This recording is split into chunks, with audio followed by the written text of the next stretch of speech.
So that's an easy place to watch the replay if you'd ever like to do that. That's also where I'll put it on the normal site. Cool. Thanks again to those of you who are here live. So I'm just going to record this on my computer as well. And we will get started in just a second.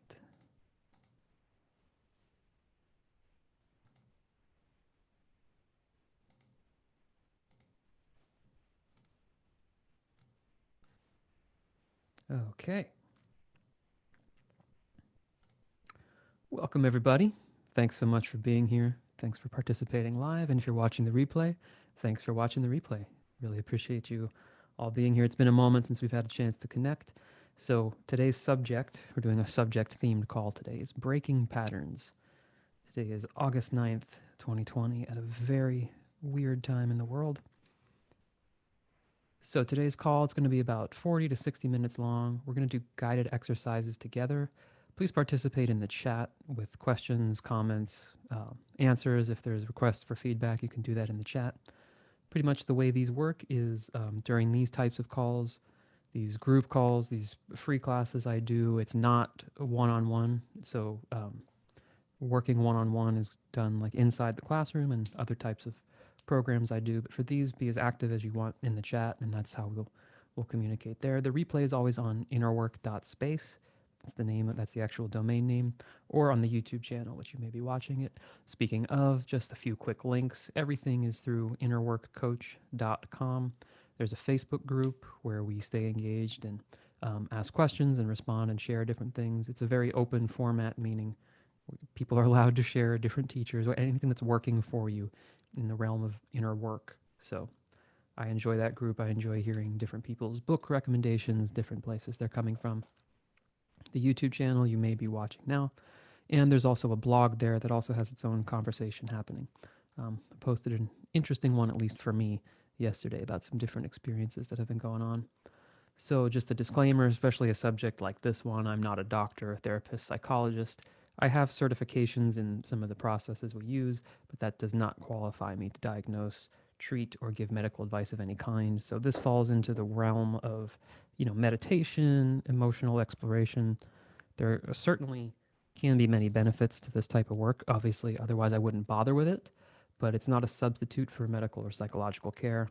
And I totally respect and endorse professionals in all different types of fields, especially the surgeons a surgeon that recently repaired my knee. So if you would like to donate for any of these classes, the link is innerworkcoach.com/donate.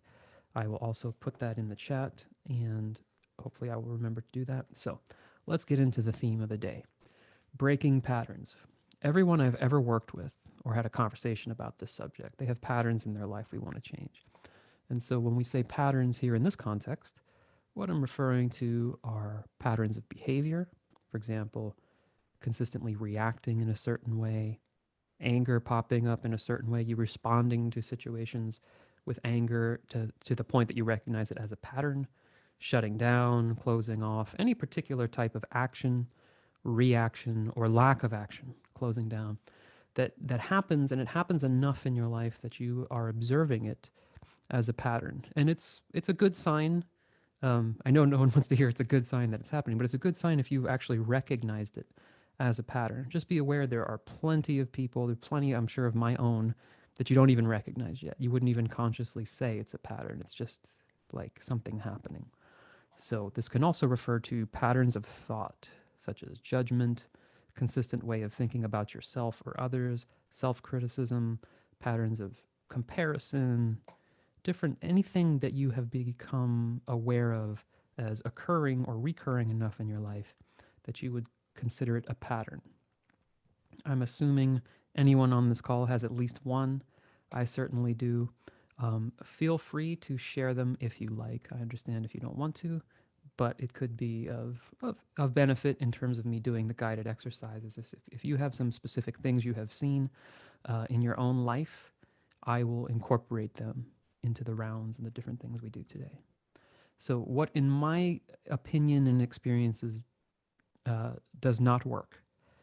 What does not work is to say to yourself, next time, I'm just not going to do that. And then judging yourself the next time you do it. It's not, to me, that type of thing. It's not a strategy that is effective, because the idea that I'm just not going to do that implies that everything that's happening is just some kind of choice and something you have control over. Here's a different way of looking at that reaction. This is closer to how I see it. If you go for a walk, and every time you go for a walk or you do something physical, your heart is beating super fast, you feel burnt out of breath, basically feeling like you're out of shape, you can't decide, okay, so next time I go for a walk or next time I run a mile, I'm not going to feel out of shape. I'm not going to have that reaction. You don't really get to choose that. It's not something you just decide, I'm not going to have that response in my body, in my nervous system. You may be able to catch a certain behavior and kind of tweak it in the moment, but the underlying reaction, everything that's driving it, is based on other factors that are more, let's say, fundamental. What you can decide to do is say, okay, I'm going to get in better shape. That's a decision you can actually make and act upon. But you can't just say, okay, I'm going to have a 40 beats per minute resting heart rate now. Okay, I've decided, let it be so, right? You have to take certain steps that are actually beneficial to your body to then change the reaction that takes place in that moment. So that's how I approach this. That's what's the only thing that's really worked for me in any substantial way, except the occasional catching of a behavior because I've mentally decided I'm not going to do it.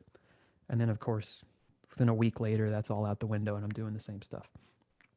So, what we'll focus on today is using, not surprisingly, inner work tools to access the underlying emotions and reactions inside. They're often unconsciously driving the behaviors and the external reactions that are taking place. So, what's going on underneath? Many, if not most, reactions we have, they operate below being some kind of conscious choice you're making, even if you're aware of it. Going back to that out of breath example, just being conscious of being out of breath, oh, I've discovered I'm not in shape. I'm conscious of that now. That does not magically make you in shape. Personal thought of mine is to be careful of those who emphasize that, quote unquote, all you have to do is be conscious of something. Now that I'm conscious and aware of it, that's all you need. Not my experience. There's patterns I've been conscious of since I was 12 and didn't matter until I actually started engaging with them in a way that was genuine and useful and consistent, and in my case at least involved, working with other people as well.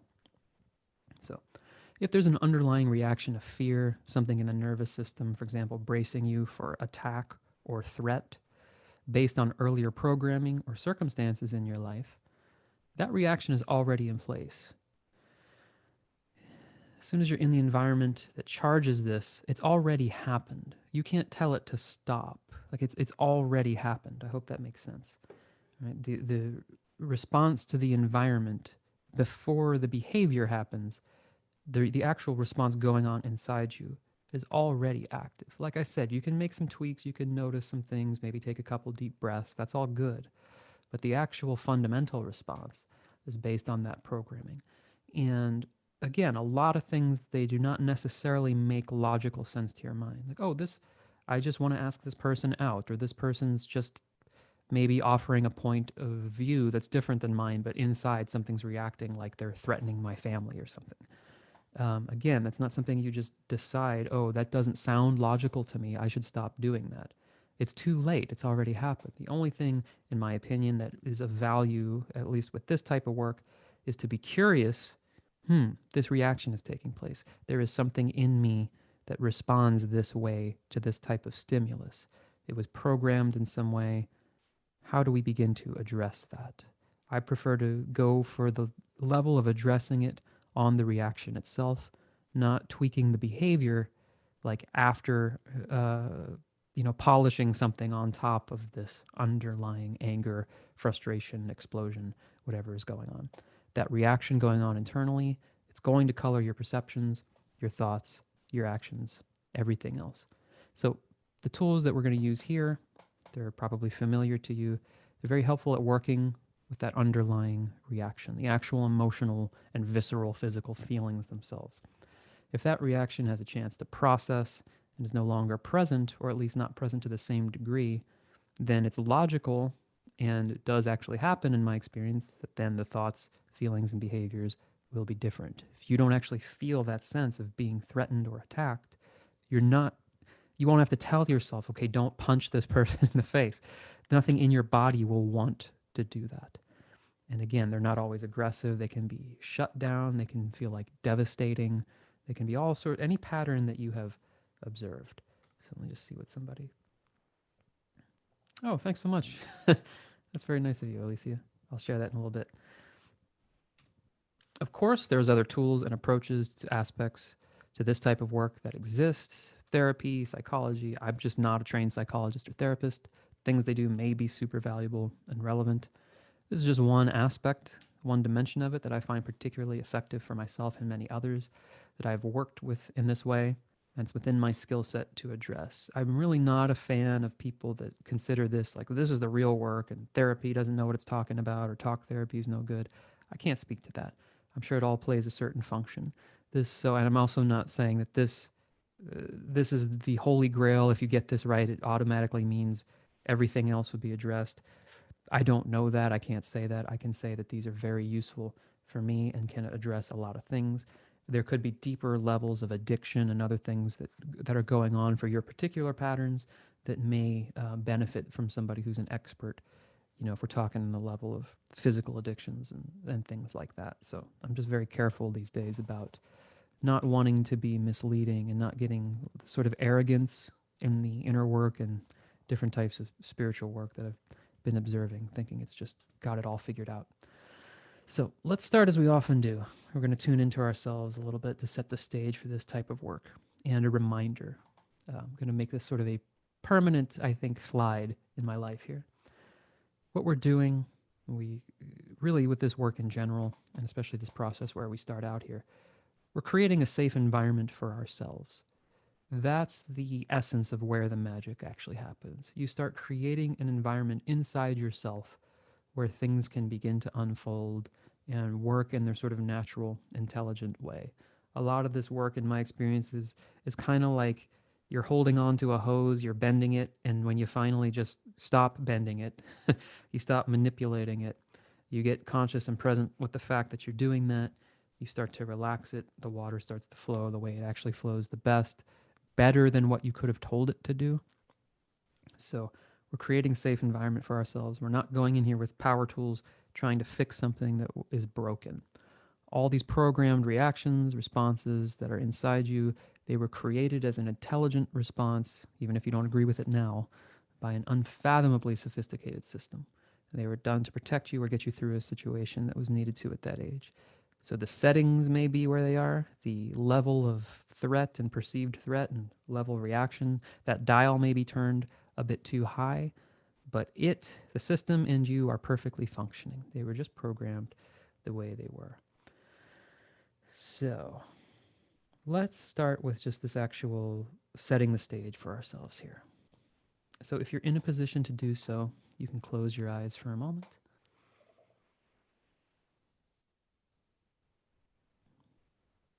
With your eyes closed, just enjoy the fact that you're not looking at a screen, that you're not looking at your phone. Let your body just absorb the absence of all that visual stimuli. That's very, very taxing on the brain a lot of times.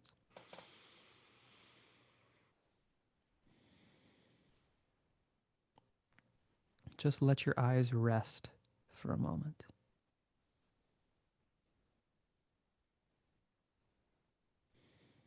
And as you let your eyes just relax and enjoy the fact that they're not taking so much in, just start to observe the way you're currently breathing right now.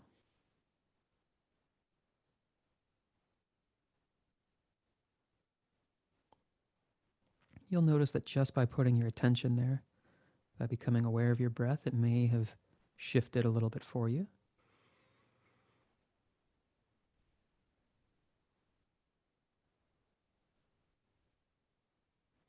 But now notice you still have the ability to decide, okay, I'm going to take an even fuller breath.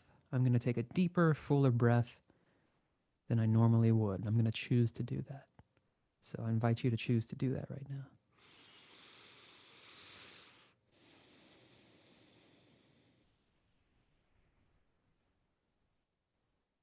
And take at least 5 of them, however you like to do it. Just a nice full breath.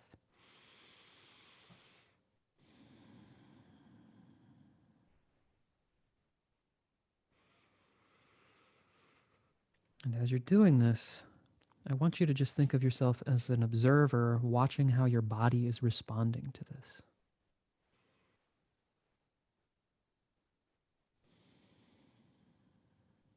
At least for me, this feels really good.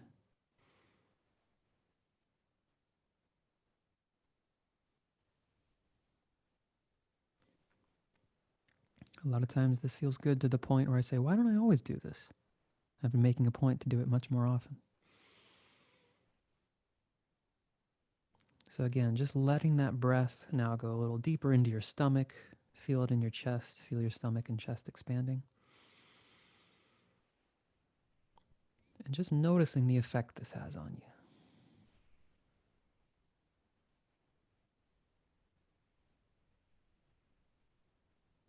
Notice the difference in posture when you're trying to breathe, trying to make yourself get into a meditative state, trying to make something happen,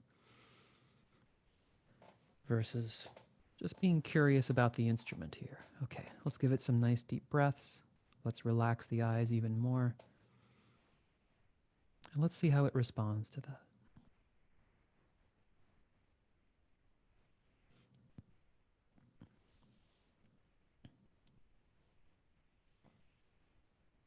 Good. Now, if that breath is feeling good to you, see if you can ratchet up the knob a bit so that your default breathing right now is a little deeper.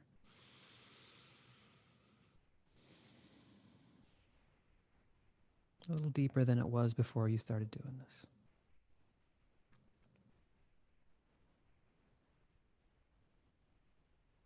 And now just bring the attention, what you're most interested in, what you're aware of consciously, just bring that to your shoulders. Notice if there's any tension there and just invite it to relax a bit.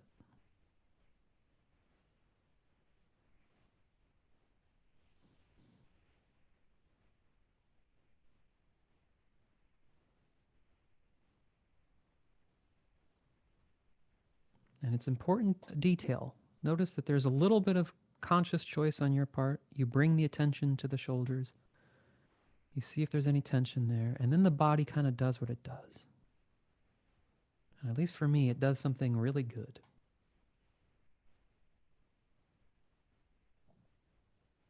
So it's like a good relationship that's happening. It's like, let me put my attention there. Hey, shoulders, what do you need? And it starts to do its own thing.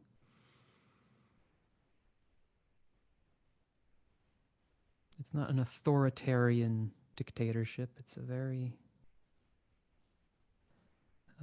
symbiotic, put my attention here, let the body respond. So now just like an ocean wave, let it just move down from your shoulders down into your chest and stomach. Also moving down your arms to your hands, down into your waist, spreading down through your legs and your knees, your thighs and your feet. And experiment with each breath in and then each breath out like that ocean wave, just spreading the relaxation down through your body.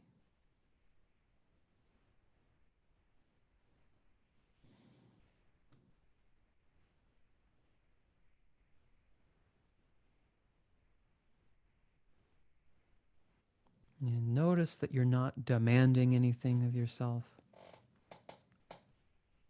You're setting up a safe environment here. You're much more attuned to the reactions of your body, the feeling of your body. And the more you do this, the more finely tuned this becomes, where you become more aware of the body and emotional reactions in a more subtle way. The communication gets better, just like it does with any other relationship. The more you talk, and more importantly, the more you listen with interest, you start getting more insights. Okay, good. How's everybody feeling? Feeling in a good place before we introduce anything? And so, what the point of today is we're going to, within this environment that we've been establishing here, where it's safe to do it, this is where we're going to start to explore a situation that we know causes us to react. And then we can shift our attention not to what that person's doing, not the analysis of what happened, why am I like this, but to focus on the reactions themselves, like we were with the breathing, like we were with the body, and to work with that in this safe environment. An important caveat when you're talking about working with patterns of behavior and thought, do not expect to work on this only when you're actually triggered. That's hard, maybe impossible. That's like practicing your instrument only when you're in a high pressure radio broadcast. That's the most difficult time, right? The time to practice breaking a pattern is not necessarily going to be when you're in the middle of an intense argument with somebody. That's like the stage, right? We practice these guys on the stage and off the stage. We practice them at sound check and off the stage in our lives so that when we get on stage in the challenging environment, the body has practiced. It's dealt with the passages that I couldn't play because they were too hard. Right? Does that framework make sense to everybody? I can't stress this enough. This is how we work on this. Do not wait for your next argument and then hope you're going to catch it and act differently.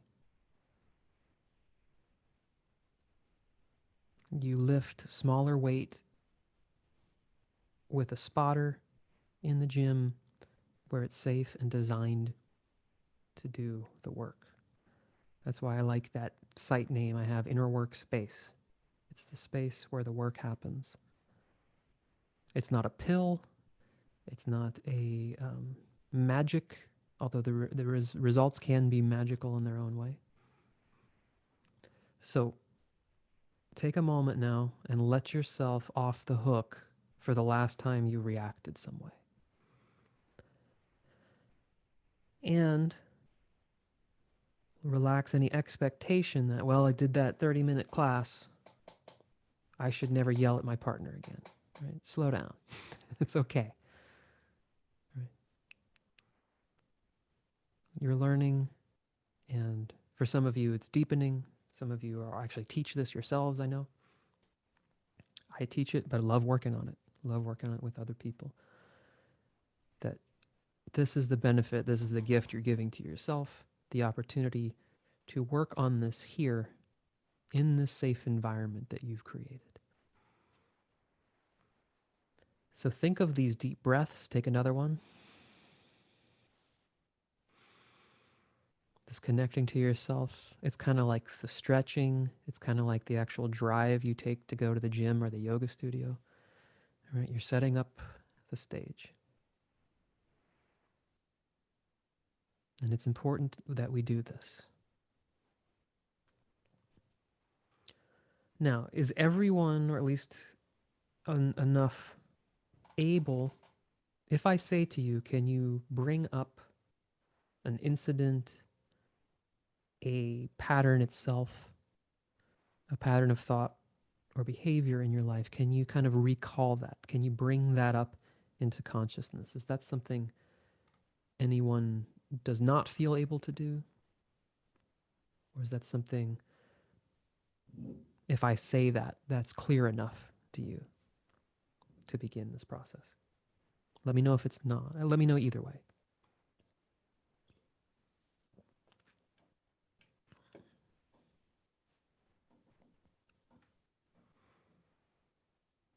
From this centered space, if I say, can you bring up an incident, a situation in your life where you observe a pattern of behavior?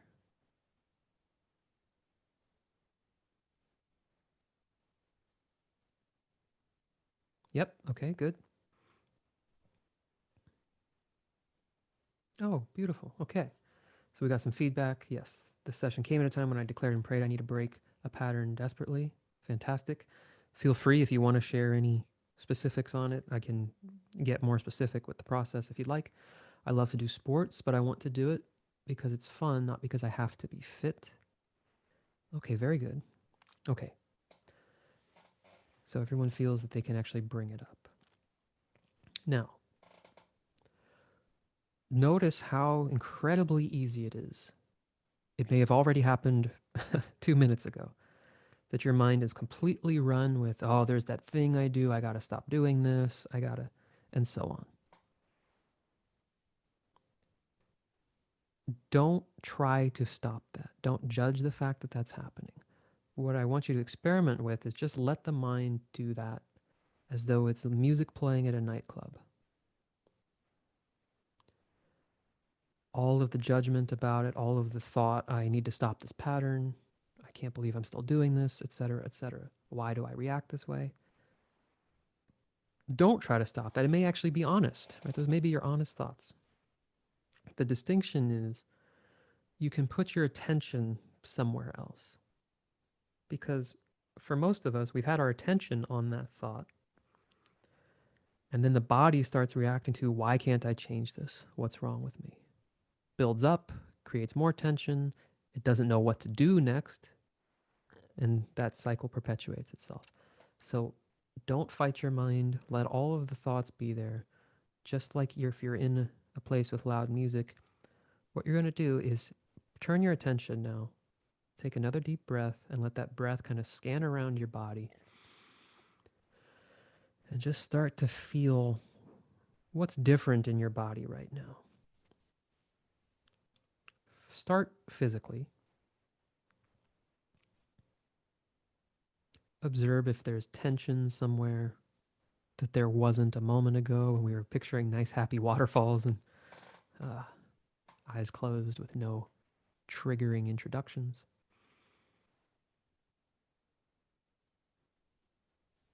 And again, don't try to quiet the mind, just be a little bit more interested and see if you can feel distinctions. And if you do, go ahead and type them in. Where do you feel?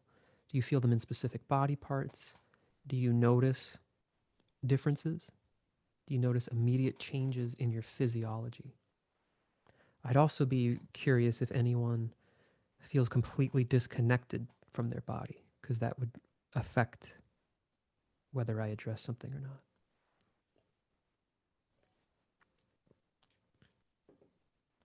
So you've introduced the pattern, the subject. And while everything else is going on, go back to that breath and just feeling. Do you feel a little more on edge? I feel a little tension in my lower back. I feel myself literally like kind of my back is not on the back of the chair. Moves forward a little bit. And the amount of these I do, usually I'm picking up decently on the feeling that's there for people, but I would like to have that verified. Okay, more contraction in my solar plexus. Yeah. Shoulder and stomach, mine too. Got a lot of stomach. Shoulders feels like I'm carrying a burden. Good. Okay. So staying with me here, you might notice I'm tapping on my collarbone. EFT is something that works really well for me. Or even if you don't think of it as EFT, just providing some touch to the body. My body really likes this. So I just start doing it. What you can do is say, is there anything that my body really wants right now to help support this? So conceptualize these parts in your body that are contracted, these tightness. Like if you saw someone in front of you fall or get hurt or get scared, like how would you support that? There's this desire to kind of help and support the part of you that needs it. So just move your attention to wherever that physical shift is, wherever that contraction is. And the first letter in my process, I don't know if I've shared it with anyone yet, C, curiosity. Have that sort of frame of mind. Not there it is. Let me consult my book. Let me think of something I've learned. Okay, I'm supposed to release that. I'm supposed to tap on that. Approach it with curiosity. Okay, my stomach is tight. Breathe. Put your attention on your stomach with this curious attitude. Okay, does it feel like it wants anything? Is there anything that would support it? So immediately my posture changes. I get some physiological responses, and I basically just start tapping.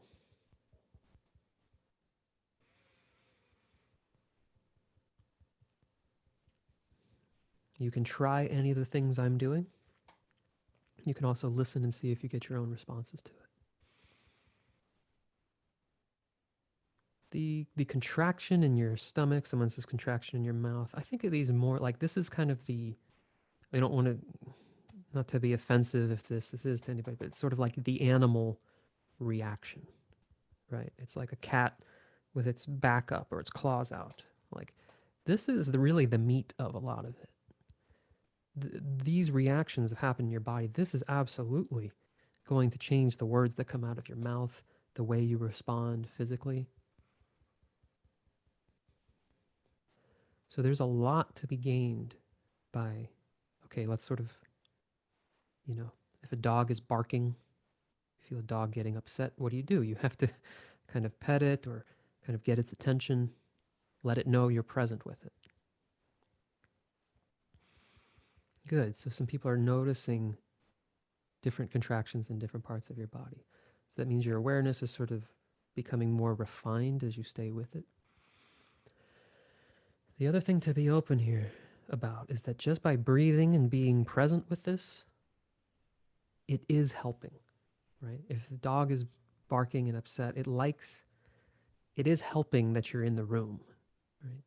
Whether or not you have the magic solution, there's a lot to be said for.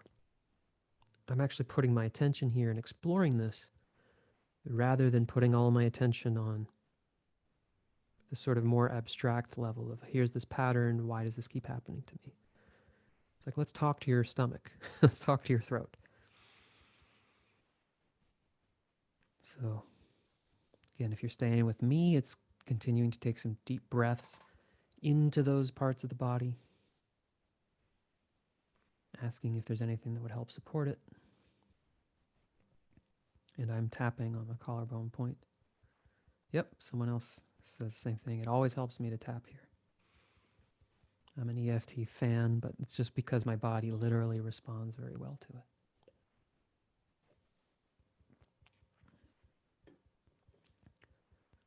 A physical tightness in my legs, that twitch for the issue. Interesting.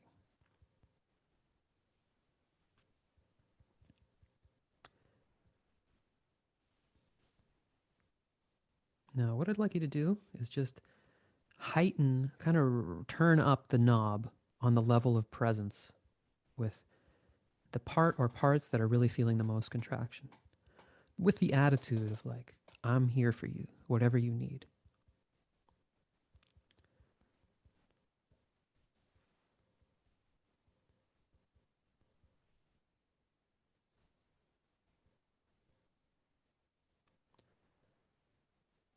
Is there anything that's been upsetting you? You're almost communicating this like to the part of your body or parts that are feeling this way. That you haven't, that's just been too much for you to face, or that you're carrying all this weight. Can I help you?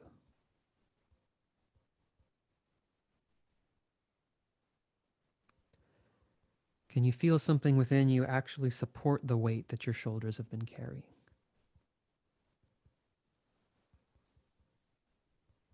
Likely it happened at a younger age where some part of you just said, we got to take this. It's too much for him to deal with. It's too much for her.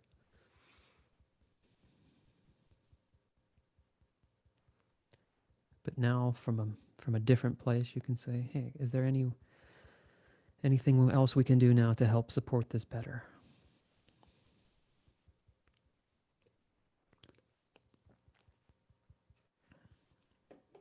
And are you getting responses? Is this doing something for you?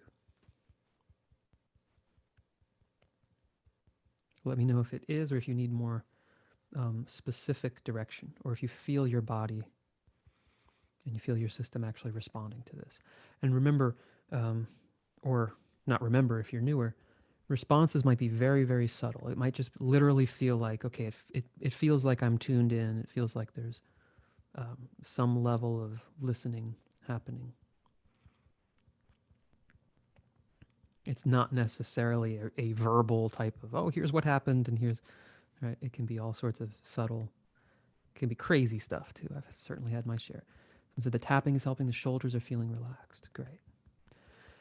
Now, if anyone else is having something like that, let the system know, like, hey, can we continue to support that? So not just a little trick we're doing right now to take the edge off, but is there anything that needs to be processed? Anything we can kind of reset in the system so that the shoulders or whatever's going on for you no longer needs to carry that weight or feel so tense or feel so protective.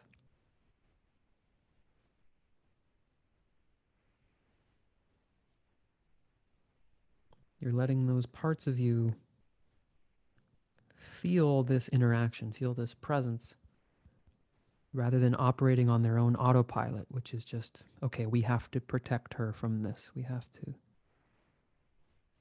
do this thing automatically because that's how we learned it.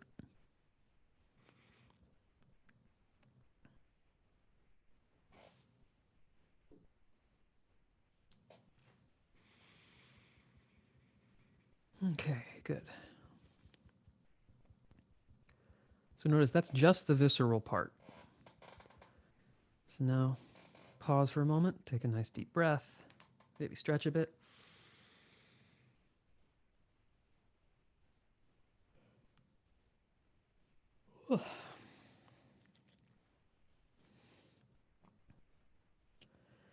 Now going back to just setting the stage, just take a couple deep breaths. Just let yourself relax the whole situation, relax the pattern. Let yourself just be aware, hey, I'm just sitting in my chair, I'm in my room. I'm with people with good intentions here. And appreciate that you're addressing this now in this environment.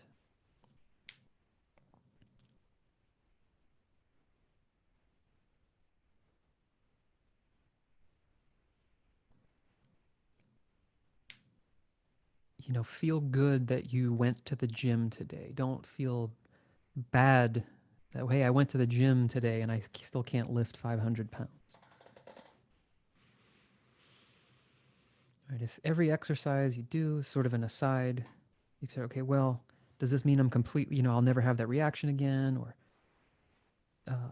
the situation occurs in your life tomorrow and you still have a reactive pattern. It's like, well, oh, that's okay.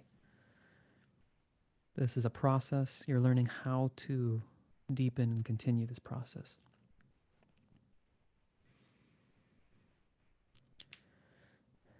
So now reconnecting, bringing up that incident, a situation where you've felt this reactive pattern, where you've observed it taking place in your life.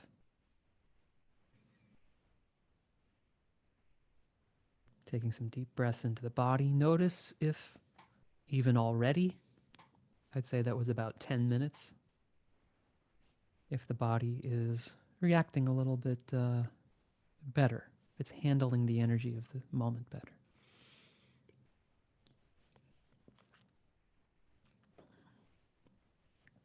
If that's even a little bit, at least some subtle physical level, your body's going to handle the situation in real life a little bit better. Interestingly, as far as the brain and body are concerned, they literally react the same way if something is visualized or triggered in this way versus the real event. So you're not sort of simulating work, you're actually really doing it. This really does have a benefit on the real situation.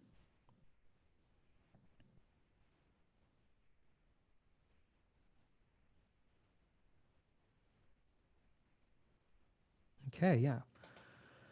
So now, tuning into the emotion of it. So we focused on the body. You may be aware of some of the body feelings. Emotions are a little more subtle in the body. I think pretty much any person on the street, I can say, put your attention on your right hand. How does it feel? May not have like articulate words for it, but your body's pretty solid, right? It's right there. Just tap on it. But if we put our attention on our emotions, it's a little more subtle. Probably pretty easy for those that would attend a call like this. But it is subtle. Not everyone can even do that. And if you do feel something blocking that, it's perfectly normal. But again, notice the distinction between tuning into the emotion of it more than the thought about it, more than, well, this is not going to work. What if I never get over this? I've done this for so long. How could that person do it? I'm so angry about it, etc. If you are so angry about it, it's becoming curious, tuning in, being more interested in of the sensation, the experience of that emotion itself. Zeroing in on the feeling of that sadness, of that intensity, of that I'm under attack. And breathing into that and tuning into it just like you're tuning into your shoulders. You're tuning into that feeling. Somebody said fear of letting go. No one said you have to let go of this.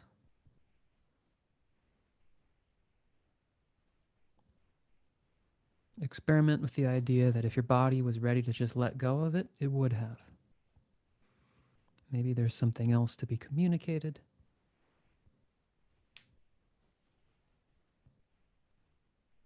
Maybe it needs to tell you something first before you let go of it. I had to get knee surgery and then re-break it in physical therapy to get a certain lesson. sometimes sometimes things need to be kind of really communicated to you before you can just decide in your mind, well, I've decided it's time to let this go. If it's time, it's already gone. And that's good news. It's not like, oh, I'm powerless here. It just means, all right, so let's explore. The body doesn't want to let it go. All right, I wonder why. What makes a guy do his physical therapy so hard that he pulls his bone apart? It was a pattern of my thinking and the way I saw the world. And interestingly enough, I ended up with a therapist sort of saying the same thing. The harder you work, the faster this goes. Well, I'm the wrong guy to say that to.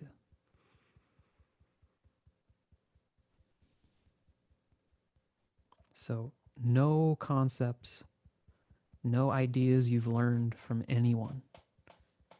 I'm supposed to let this go. I'm not supposed to let this go. Tune into the feeling.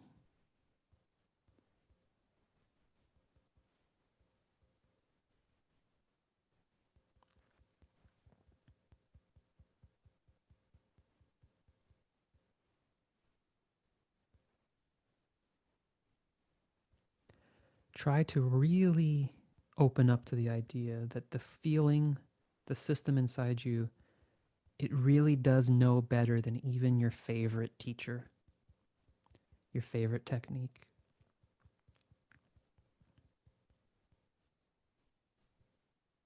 Your best idea.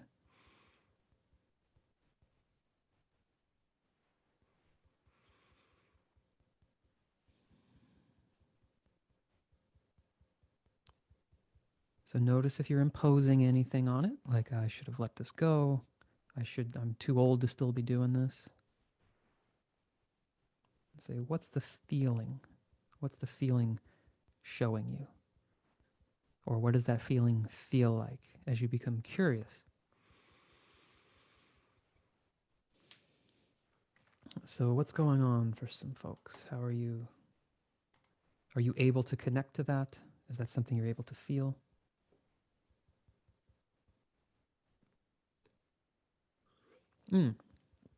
Great. I shouldn't let it go. If you get something like I shouldn't let it go, don't argue with it. It might really believe, and when I say believe, it might have happened. If you relax this mechanism, that person's going to walk all over you again. Or if you let go of this, X is going to happen. Go with that.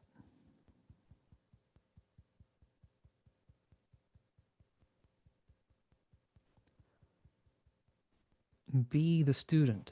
Be like, oh, okay. What happens if I let go of that? Why do we need this to be in place?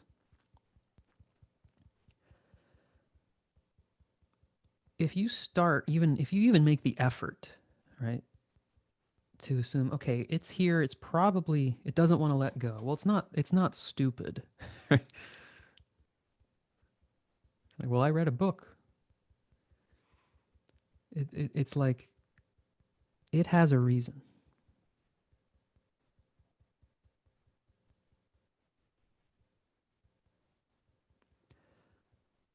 So if you're saying, okay, you must have a good reason.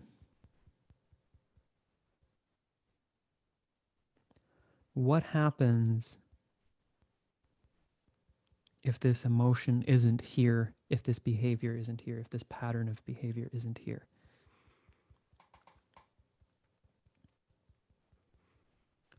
Be open to the idea that even though you might not like the pattern, you might not love the way it makes you act or talk or think, that maybe part of you even already experienced or believes that way you talk or act is a lot better than the consequence of this not being here. Because then you're really going to, fill in the blank.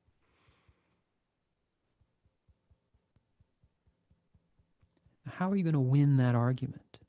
You're not.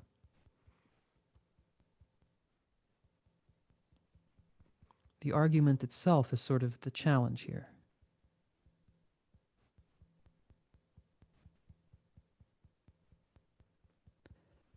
The practice is that we're going to keep wanting to interpret it and say, yeah, but.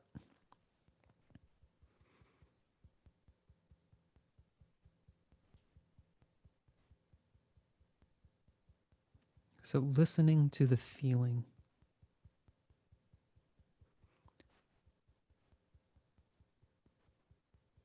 How is it that you're serving me? Why do you need to be here to keep us safe?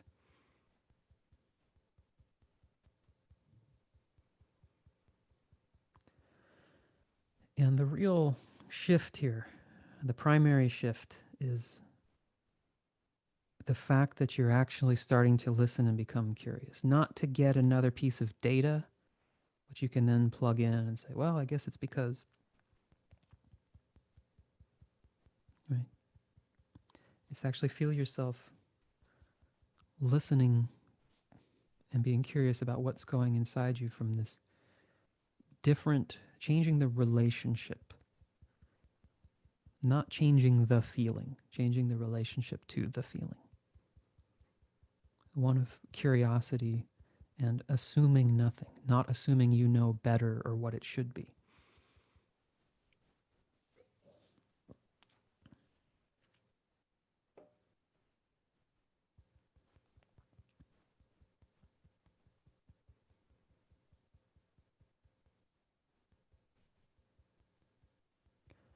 Also notice that it's very common that your mind is going to not be super open to the idea that something could know better than it.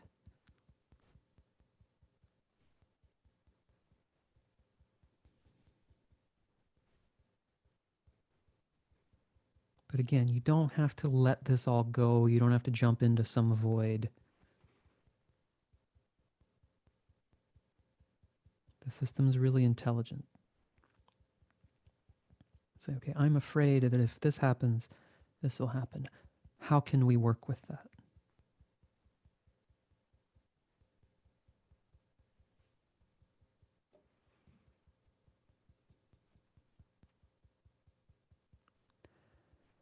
Take a moment with this, whatever's going on with you inside this, and personify it to a relationship with another person, right? Are your only options with another person to say, okay, stop doing this or go away? I need to just get rid of this person, never see them again, or they need to do what I'm trying to tell them to do and they're not doing it. That's very limited and pretty unhappy. When there's an understanding that can begin to take place, okay, why is this doing this? Why do I not like what it's doing? And is there a better way to accomplish this? Is there a way I could be protected from this threat or deal with this situation to feel like I'm safe, to feel like I can handle this without some grandiose idea of, oh, I've let it all go or I've completely surrendered?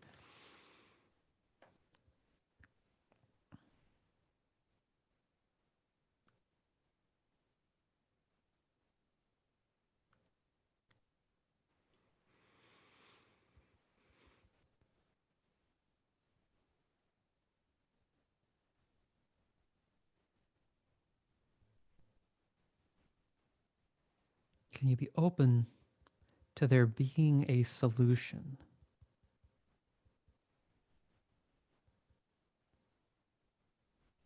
Where you can still have the boundaries you need.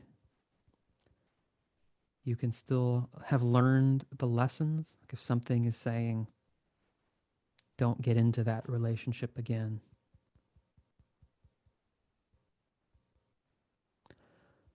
Can I still have those boundaries and lessons and still have a way of moving forward?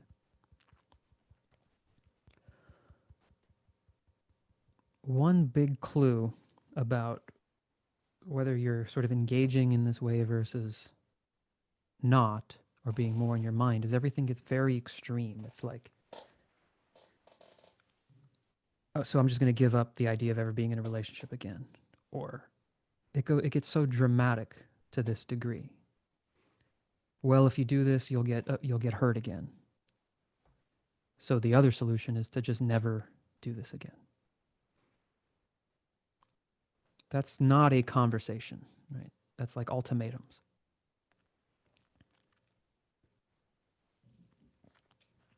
So checking in with everybody. I want to make sure this is not super abstract and that you're actually experiencing something here if you need more specific guidance on anything.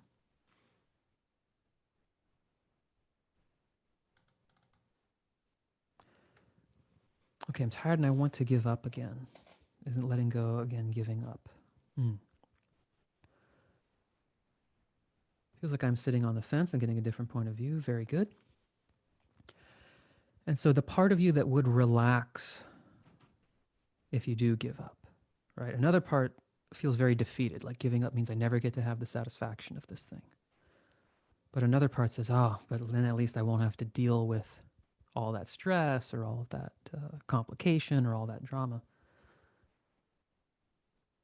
Say, what if I could have this, but also not feel that tension? What if I could have this in such a way that it didn't feel like such work or such drama? Would that be okay?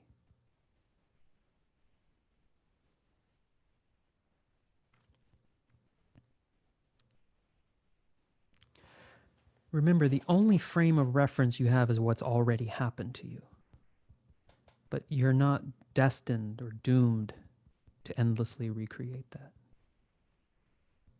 Yeah, you probably don't see the way how immediately, but that if it feels good, what you begin to do here is you start to imprint an idea of, what would that feel like and look like?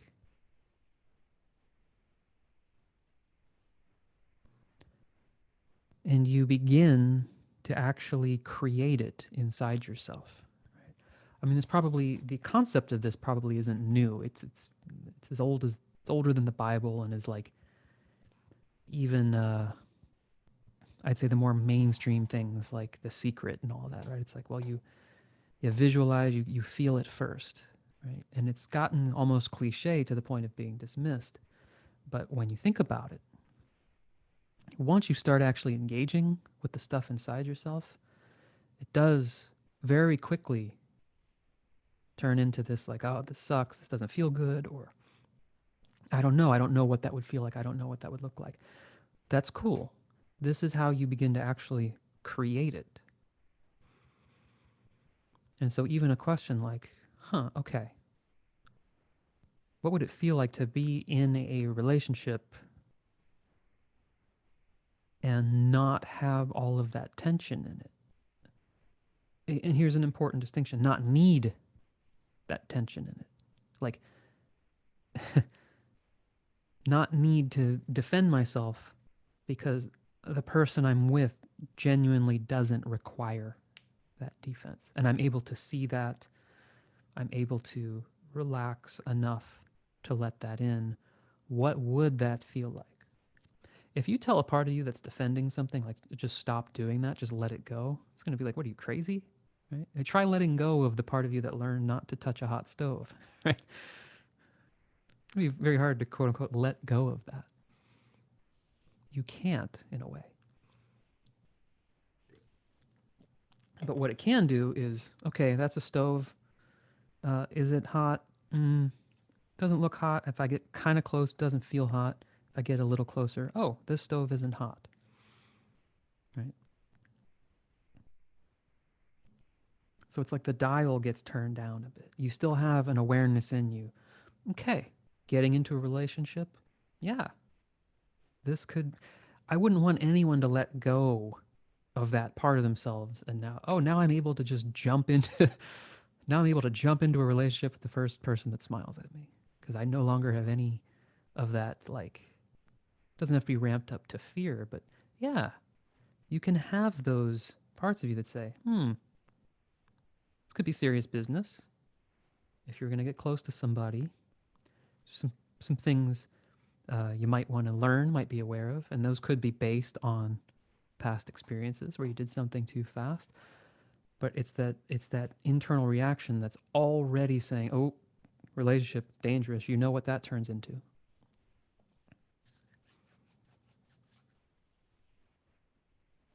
Hopefully that makes sense.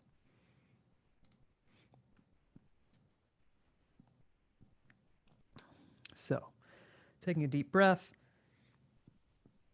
and a little recap here. For this, again, this particular style of inner work, right?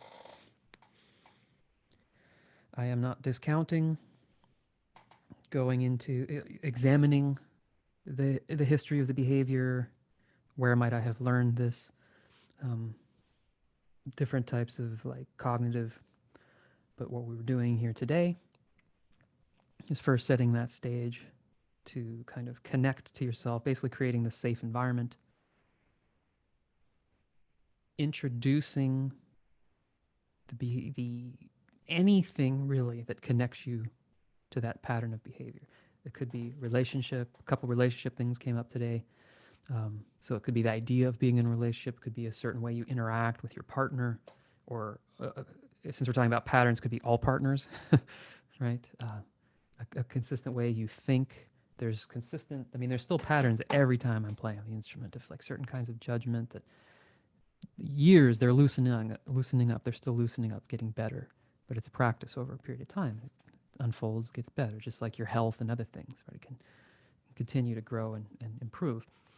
Um, but so you introduce the subject, You let yourself have the thoughts, the dialogue, but rather than being totally engaged with it, because that's the quote unquote most interesting part. That's the easiest part for your mind to jump onto, that there's all the time it happened. Letting go of the idea that I'm just going to decide to not do that next time. It's like just like your heart beating really fast when you walk 20 feet if you haven't been walking for the last 6 years. That's not a mental reaction. That is, oh, okay, I need to walk more. I need to get more acclimated to this. I need to get in better shape. Similar. So you introduce the theme, the person, the event. You start turning the attention physically, addressing what's going on with the body, helping support the reactions in the body, being aware of them, but also engaging with them.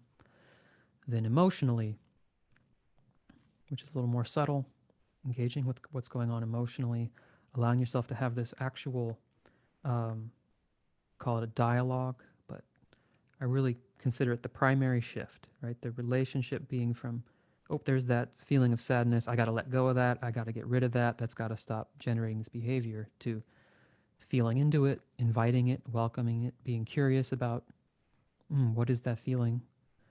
What's that protecting me from? Why is it important that it be here? As you're feeling into that, you start sort of perhaps loosening up, feeling a sense of, okay, so I would like to be a little bit on guard because I don't want to jump into a relationship real fast again. Now I can sort of respect that part of myself and not just see it as something to be gotten rid of. But I want to feel a little more freedom. I want to also be able to actually allow this into my life and not be pushing it away based on the past experiences. So, hopefully that gives you all a framework and is useful. Let me know any further comments, questions about that.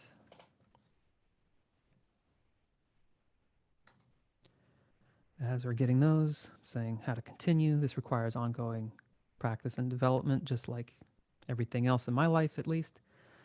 Certainly playing my instrument. If you're disciplined, you can do these types of exercises daily. You can stay with a subject until it's more and more clear. You can take one of these patterns of behavior, spend a little time every day doing this, and just like if you do some stretches every day, you'll get a little more flexible. Do some push-ups every day, get stronger. If you can stay on that, um, you will see improvement, possibly radical improvement. The vast majority of us need ongoing support, working with facilitators. I do. If you saw the last thing I wrote, I was working with Brad Yates, and actually have taken on a little bit of a different relationship with him now that I'm very excited about. You can work with me in a variety of ways at innerworkcoach.com if you want to do this more one-on-one. Like I said, there's other teachers I like and utilize myself. I'm happy to share. I do not know a lot of people that are like in the space of, you know, cognitive behavioral, like different ways of working with like behavioral therapy like that. If anyone else does, feel free to share that.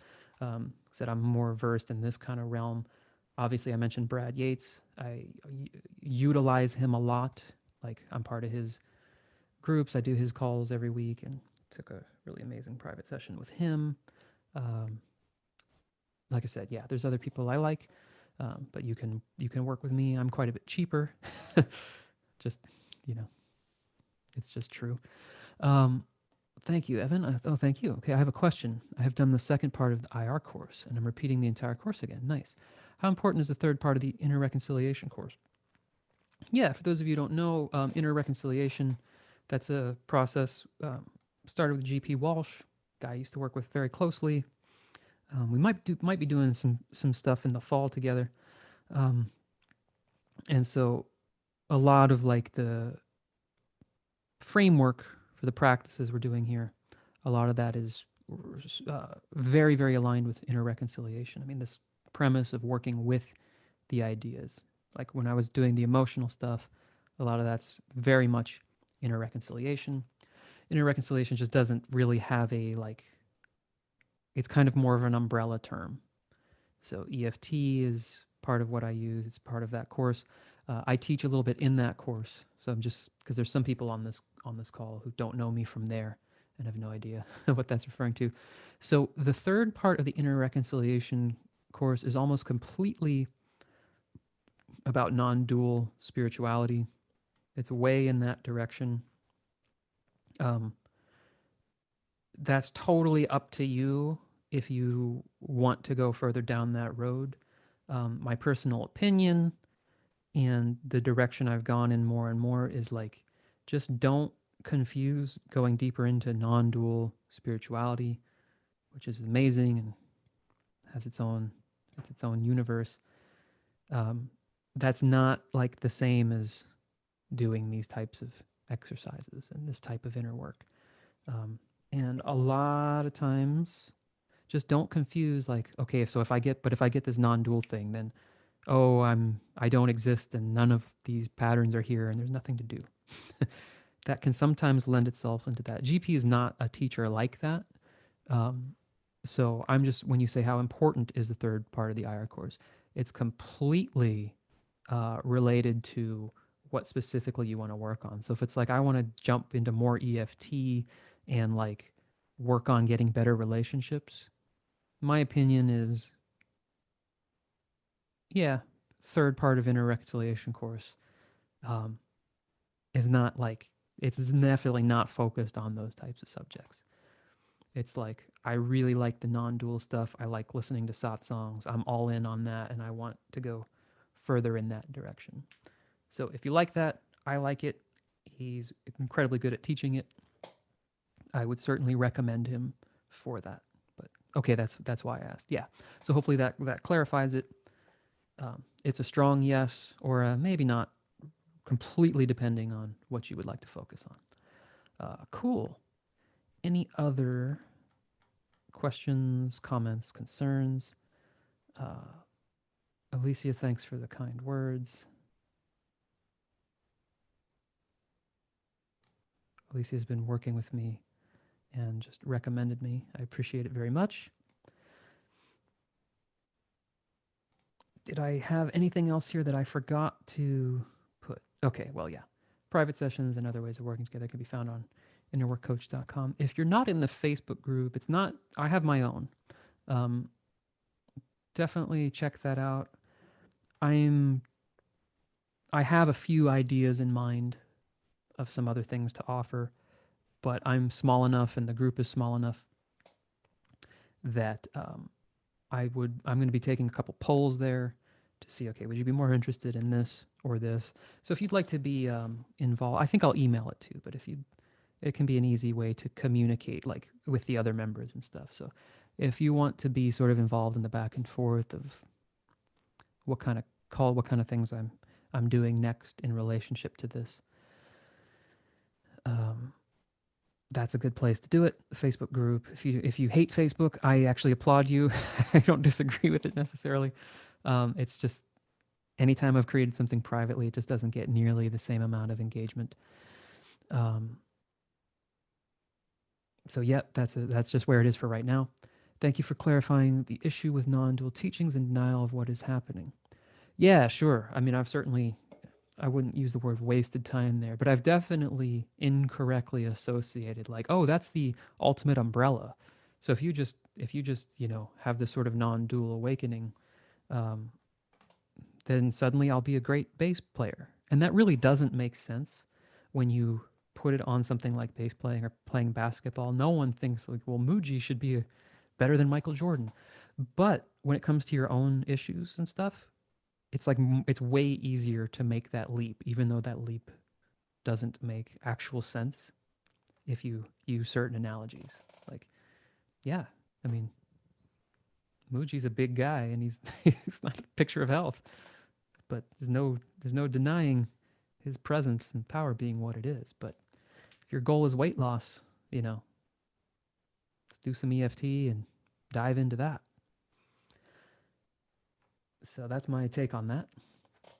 Thanks so much, everybody. I will hang out for a couple more seconds in case there's any more questions or comments. If there's anything a little more specific you wanted for your issue. I know I said an hour, but sometimes what happens with me is I really like doing these.